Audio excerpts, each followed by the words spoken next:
이 사람 아직 나에게 마음이 남은 걸까요? 안녕하세요. 당신의 사랑을 다시 바라보는 리안입니다. 이별 후 연락이 완전히 끊겼는데도 가끔 나를 신경 쓰는 것 같은 행동들이 보이면 마음이 흔들리죠. 끝난 관계인데도 어떤 순간에는 아직 나를 생각하는 것 같고 또 어떤 순간엔 완전히 멀어진 것처럼 느껴져서 더 복잡해지고요.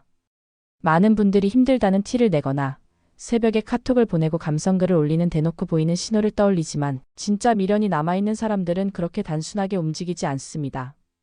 겉으로는 아무렇지 않은 척하지만 감정은 무의식 속에서 틈틈이 흐트러집니다.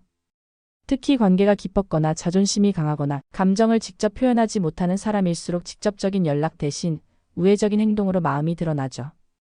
오늘은 재회를 고민하는 분들을 위해 3가지 미련 신호를 분석하면서 이 행동이 정말 나를 향한 미련인지 아니면 단순한 자기 회복 과정인지 명확하게 구분할 수 있는 기준을 알려드릴게요.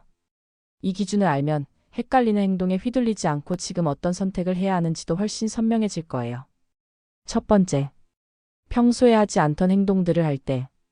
이별 후 갑자기 새로운 취미를 시작하거나 운동, 여행, 모임을 한꺼번에 늘리는 경우가 있습니다. 평소 활동적이지 않던 사람이 갑자기 바빠지는 패턴이죠.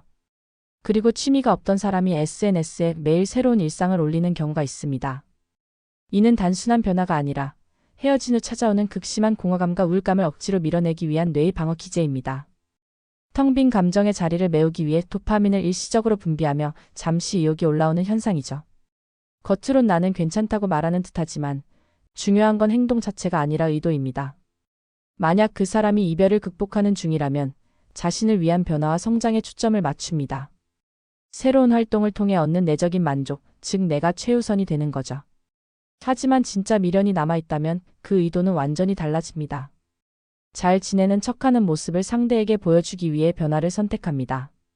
즉 초점이 상대의 반응입니다. 내가 없어도 나는 잘 산다는 것을 증명하며 은근히 상대의 반응이나 후회를 기대하는 행동인 거죠. 겉보기엔 비슷해도 그 행동이 보여주기 위한 것인가 아니면 자기 성장인가가 후폭풍 판단의 핵심 기준입니다. 두 번째, 겹지인 통해 계속 근황을 묻는 경우. 직접 연락할 용기는 없지만 겹지인에게 요즘 걔는 잘 지내? 혹은 혹시 새로 만나는 사람 있어? 라며 쿨한 척 근황을 묻는 행동입니다.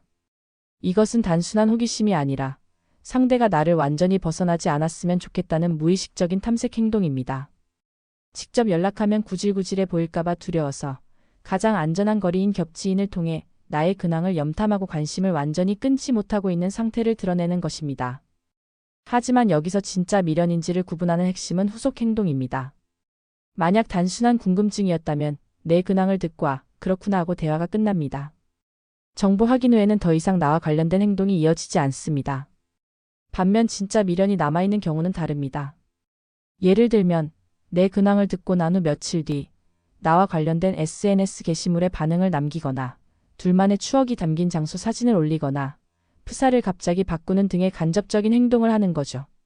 이런 행동은 단순한 궁금증이 아니라 관계에 미련이 남아있는 움직임입니다. 겹지인을 통한 언급이 반복적으로 이어지고 후속 행동까지 보인다면 그건 다시 만나는 걸 염두에 둔 감정으로 봐야 합니다. 세 번째, 과하게 잘 지내는 모습을 보여줄 때. SNS에 갑자기 해외여행 사진이나 솔로가 된 모습을 과장되게 보여주며 너무 행복하다는 톤의 글귀나 사진이 폭발적으로 늘어나는 현상입니다.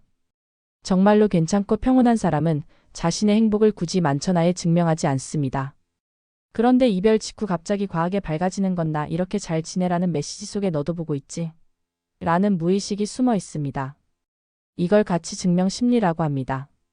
가치 증명 심리는 이별 후 떨어진 내 가치를 상대에게 다시 인정받고 싶어서 과하게 잘 지내는 모습을 보여주는 심리입니다.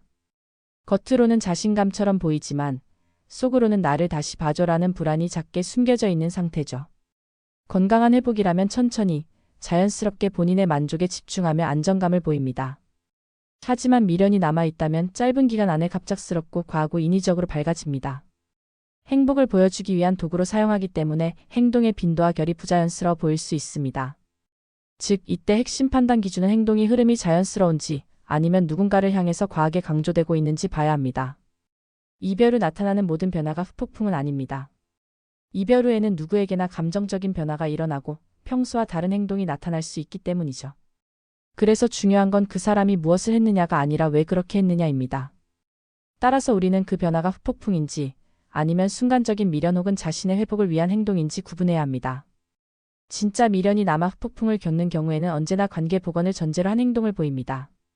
즉 상대방이 나를 어떻게 볼까를 끊임없이 의식하며 상대의 반응을 유도하려는 움직임을 나타내는 것이죠. 반대로 회복하는 사람은 철저히 자기 자신에게 집중합니다. 감정을 정리하려고 글을 쓰고 마음을 다잡기 위해 운동을 하고 기분 전환을 위해 친구를 만나고 행동의 방향 전체가 자신 쪽으로 향해 있습니다. 이 차이를 구분해야 상대의 자연스러운 회복을 미련으로 오해하거나 진짜 후폭풍 신호를 가볍게 넘겨버리는 실수를 막을 수 있습니다. 겉으론 아무렇지 않아 보여도 미련은 무의식 속에서 행동으로 드러나기 마련입니다. 하지만 중요한 건 그 행동을 후폭풍이라 단정하는 게 아니라 그 속의 의도와 감정의 방향을 명확히 구분하는 것입니다. 정리하자면 미련이 남은 사람은 관계를 향한 움직임을 보일 것이고 완전히 회복 중인 사람은 자기 자신을 향해 움직입니다. 상대방의 행동은 지금 어디로 향해 있나요? 이 영상이 도움이 되셨다면 좋아요와 구독 눌러주세요. 상대방의 행동이 미련인지 아니면 단순한 적응인지 헷갈리신다면 댓글에 있는 링크를 통해 상담 신청해주세요.